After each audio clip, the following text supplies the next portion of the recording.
All right. Well, hello. Welcome to the prep-isode. Oh. As in, like, the pre-episode or the prep-isode for the podcast of Colleagues for Life. I am your host, Megan Hunter, and with me today is Kolbi Cameron. Hi, Megs. Hi. I'm so excited. I'm so happy you're here.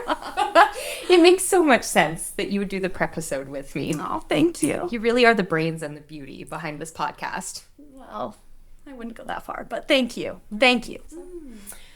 So I would like to say I digress. However, this is the name of the game. This is the Colleagues for Life podcast, and we are on a mission to share the magic of human connection.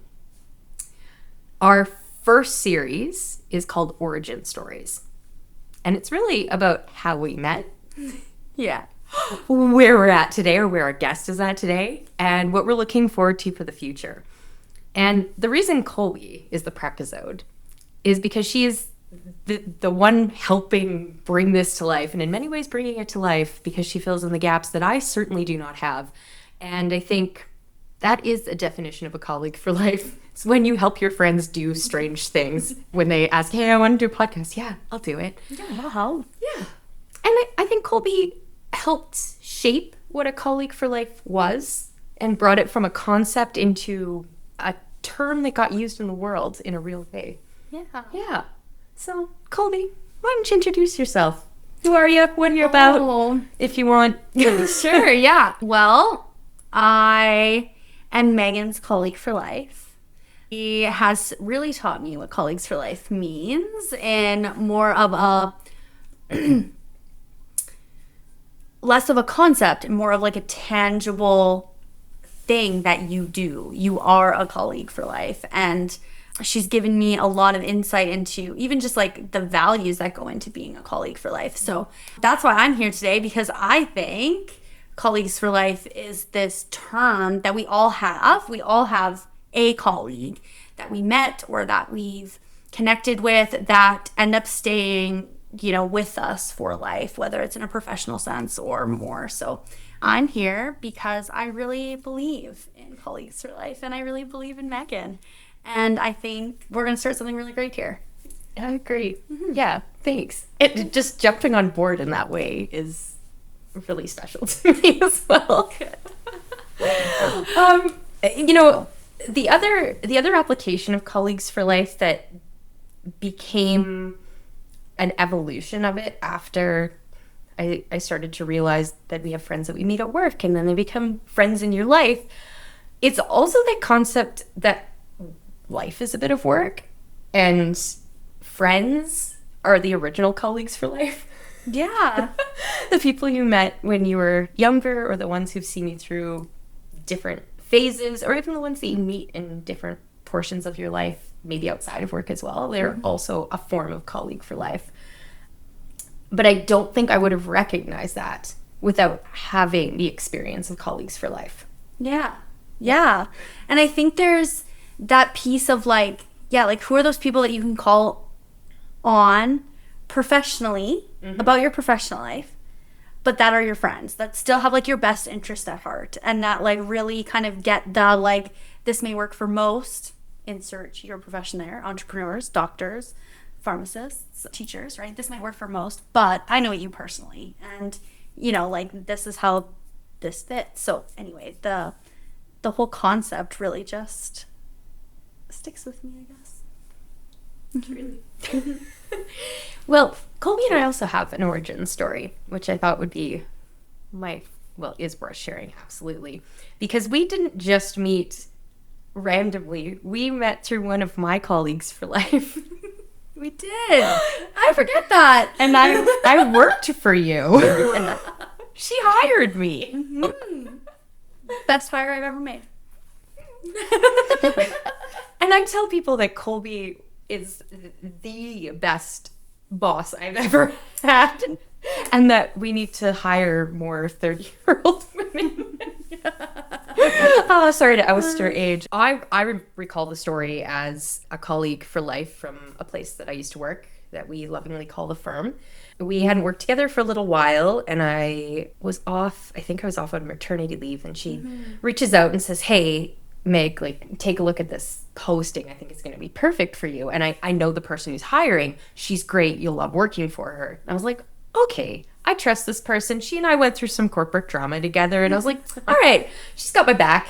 I will apply. And so I applied. And that is how I remember the beginning of that. What is your side of the story? That's exactly it. I had actually called your friend because she's also a colleague of mine from a previous role, and I had called her and I thought, you'd be perfect for this job. I need you, come work for me. And she said, there's no way you can pay me enough. And I said, yeah, you're probably right. At the time I was working for a not-for-profit, so she was right. But she said, I think I know of somebody. And just like, if you can talk to her, I think you guys will get along great. And sure enough, I go, sure, pass me on her phone number or send in a resume. And Megan and I got on the phone and we just clicked. Like, it was just like literally like PB&J. We were just stuck like glue. And I went to like my boss at the time and I was like, I found her. Don't worry, we don't need to do any interviews. We're good. And he made me go through like 14 interviews before we were like, okay, Megan is the right person. And then, you left mat leave early to come and start with us. And your first day was at our big provincial conference. It was during the pandemic, so we were doing a virtual conference, and you drove up, and that was your first day. That was my first day. Mm-hmm. I remember the interview very clearly because I hadn't done an interview in some time, and I was really nervous. And you and the other woman who were interviewing me, the HR, our HR person, had a bunny. Mm-hmm. And I thought, okay, bunny people are good people. I'm in good hands. We will be okay. Yeah. And I just loved the dynamic of the three of us and thought, okay, this is a place that I feel like I could be safe and I will do this. So yeah, I think I was nine months into my maternity. I think so, something like that. Yeah. And so, yeah, I hopped on board. And the other funny story, and this is what I love about Colleagues for Life, is just the weaves of all of the things. That conference, the keynote speaker is my current director at my current job. Oh, yeah, they are. I didn't think of that. Yeah, she is. And so she and I bonded over that moment where when she posted the position that I'm currently working in and love as well, I was able to tell her, if you remember that pandemic conference you did, I said, I met you that day, or I saw you speak that day. And it was just a really beautiful moment where we're both like, oh my goodness, like this feels kind of meant to be. And those are the stories that also light me up, is as we're talking about this, I mean, we will likely have Kristen on here at some point, and Marnie has also said that she'll want to come on here at some point. But how funny that these stories intersect in the way that they do in just our first memories of meeting. Right. Yeah, it's so wild. And like, even just now in the work that we do, so that was what, 2022, 2021, 2021? It was 2022. 2022? Yeah. So 2022, and like, our worlds are so, like, Megan and I both work different jobs. We don't work at the same not-for-profit that we did when we met. And like, our lives are still so intertwined, right? Like, there's still so much of that crossover of, I work with this person, or you should meet this person because your work would go really good. And I think that that's like part of that definition of Colleagues for Life, and really that, like, that village of people that you end up creating to help, just like forward the mission, whatever the mission is. Oh, it's so true. Yeah. And I think back to the time that we worked together, and it really only was a year and a half. Oh my gosh, really? Yeah. I felt like forever. It did. We worked together from March 2022 to about, it would have been July 2023, because that's when I moved over. I had been recruited to a municipality. Yeah. Which was ridiculous. You can get recruited on LinkedIn. Did you know? Because I didn't until that day. I thought it was a scam. Sorry, LinkedIn. But it wasn't. And so I was recruited because, yes, it was a not-for-profit. Mm-hmm. It was a lovely team that we had and a lovely dynamic, but sometimes you gotta know when to hang up the old... To move on to bigger and better things. Yeah, I guess. I still love that job. But I think back to those 18 months, and you and I had some wild adventures. And like so many cool wins. Yes. Yeah, big wins. I drove the wrong way through a prison. with Kolbi my truck. Oh, about the prison. Oh my gosh, that was so much fun. We went to Grand Cache. Was it Grand Cache? Never been there before. It was one of the most beautiful places I'd ever been. Gorgeous. It's gorgeous. Like nothing there but a prison. Not actually. But that's the part of Grand Cache we saw. That and the mountain that were just like all around. Anyway, I loved that training that we did. And before that, there was Belize. Oh, Belize. What an amazing trip. So we have this opportunity. Megan calls me one day and she goes, hey, I've been contacted by somebody in Belize who wants us to go and train there on psychological health and safety. They want to train all of their employees. And I go, that's a scam, Megan. And she goes, I don't think it is. This chick seems pretty legit. And I go, okay, here. We can train in Belize if you can make it work. I don't care what you do. Figure it out. She calls me like a week later and goes, okay, so we're booked for Belize. The whole executive team and the whole team. Yeah. For a week. And I was like, oh, that's a real thing. So then we actually like have to go to our bosses and be like, so we have a contract in Belize. What do we do? And we figured it all out, got our passports, and we're in Belize. Yeah. We almost couldn't leave because we couldn't find your vaccine records. No, well, we couldn't leave Belize. We couldn't come home. Yeah. Yeah, we couldn't come home from Belize because didn't have my vaccine record. It just seemed so much farther from COVID. I was like, are people still checking these? But they were. They were definitely still checking. And Megan walked me through it. I was about to have a panic attack being like, I guess I live in Belize now. But I didn't have to live in Belize, so that was good. But yeah. So then we got out of Belize, and then we made it to the Los Angeles airport, and two things happened in Los Angeles. I got my first Diet Coke of 10 days, and it was so good. It was one of the best Diet Cokes I've ever had. And there was a beautiful man that stood behind us in TSA. 3 things. One of my ex-boyfriends got off a plane from Edmonton in LA and walked past, and I was like, what are the chances? Yeah, but it was an amazing trip. Amazing trip. We got to spend all that time in Belize. We spent quite a few days like in their offices training their teams, but like their teams brought us out for dinners to like local places. We were put up in like a place like right in the center of like their town, so we got to like see and meet a lot of people. It was a really cool experience, and we wouldn't have done it if it wasn't for Megan, because I would have just said, this is a scam.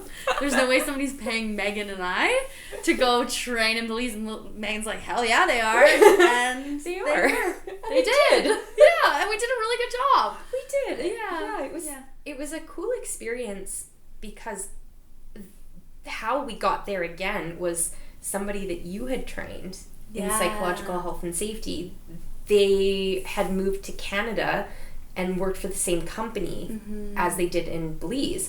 And they were the ones who recommended the training. Yeah, right. And that's how I knew it couldn't be, like, there was something to it. It was legit. Legit. It just seemed like a far stretch when you think about Alberta and you think about the company that we were working for at the time or the nonprofit to think, oh yeah, no, we're going down to Belize. And it was all very above board and quite lovely, and we learned about lizards. We did, and iguanas. And plant medicine. Yep. And I had some of the best meat pies. Oh my gosh, remember that steak? We had a hotel. We had a steak at the hotel. Oh my gosh, that was one of the best. I still dream about that steak. I still dream about Belizean steak. I'm an Albertan. Dream about Belizean steak. It was some of the best food I have had. Yes. I was blown away because I was not expecting... I don't know what I was expecting food-wise. I mean, it's different when you're going someplace to work. You don't think about what you're going to do or what you're going to eat the same way you would if, you're planning a trip. Yeah. I was blown away. The rice. Oh, so good. The whole thing. Good. It was so good. Yeah. Yeah. It was lovely. It was a lot of work. It was a lot of work. But half of it we got to do by pool with our laptops. That was true. That was fun. Yeah, it was a really good experience. And once again, like if you don't have a colleague for life like Megan, who will just say, yeah, we have this opportunity, let's take it, then we wouldn't have got to do that. So that was so cool. Yeah, you find a way. Yeah. Where there's a will. There's a way. and then we both, and that was another funny thing about our story, is we quit on the same day to each other. Do you remember? Oh my gosh, did we really? Yeah. You said, Meg, I have something to tell you. Megs, I have something to tell you, and this is really hard. And I was like, okay. And in the back of my mind, I was like, I have something to tell you, and it's really hard. And I don't think I could have done it any other way. Oh, I didn't realize that it was the same day, but yeah, you're right. It's the same conversation. Same conversation. It was our check-in. Well, yeah, because of course Kolbi's my boss, so yeah. Well, once again, where there's a will, there's a way. Yeah. That was hilarious. And then we've been connected ever since. We literally haven't stopped since we left the same workplace, like just being friends, being colleagues for life. Yeah. Yeah. And then I think when I decided that I wanted to get back in some of the consulting or going out on my own to do a couple of things, I'd say mainly creative work came up. A couple of consulting projects came up too, but a lot of creative work was starting to come to my door. Illustrations, books, opportunities to do creative strategy with people. Mm-hmm.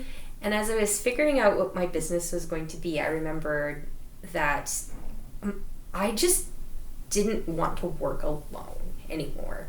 And so I was thinking, how do I build my capacity and also invest in something that I really believe in as well? And so that was Kolbi. That's the sweetest thing anybody's ever said. Aww. But I mean it. Yeah.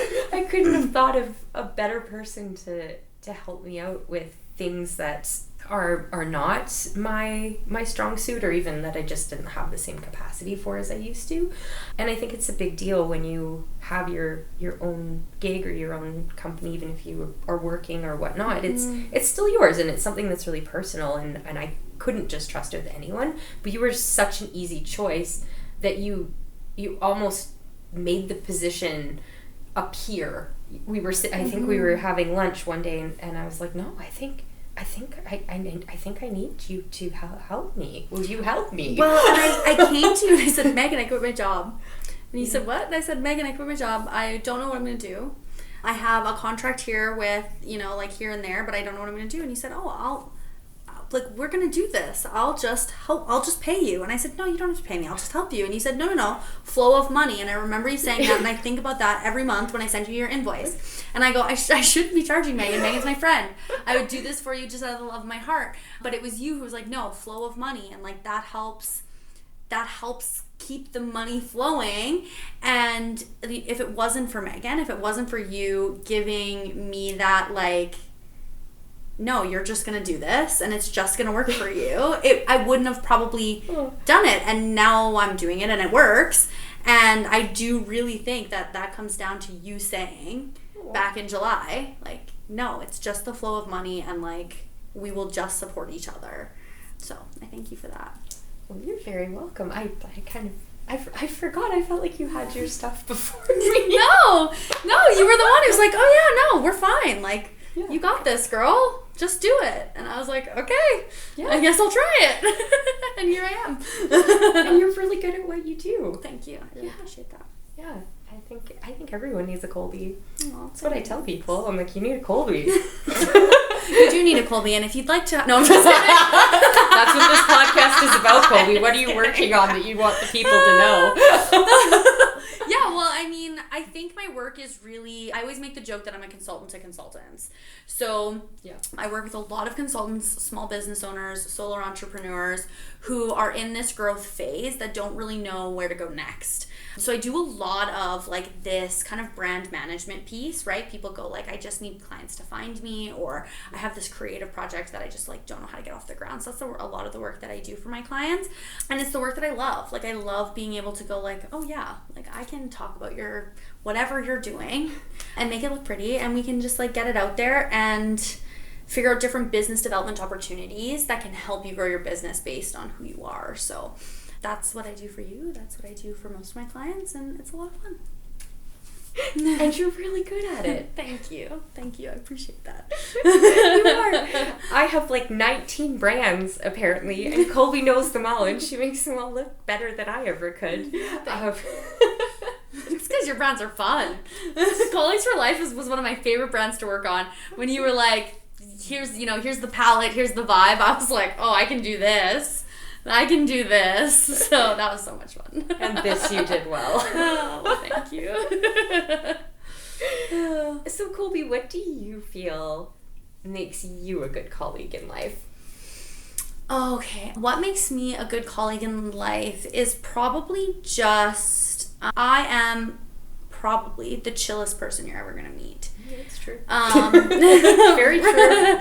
So whether you're working for me, with me, or above me, like I learned very early on in my career that nothing's an emergency. I don't save lives. I really don't. There's not one job that I've ever had that I've directly saved a life. Even when I was working in life-saving not-for-profits, my job was your social media, right? Or was your video, or was your fundraising, right? It wasn't the life-saving work. So when I learned that piece, I just became really chill about my job. Nothing's an emergency, right? Nobody should stress. And if I can just be that person who goes, don't worry about it, we'll figure it out, I am the happiest person, because I never want you to be stressed around me, because why are we stressing about this?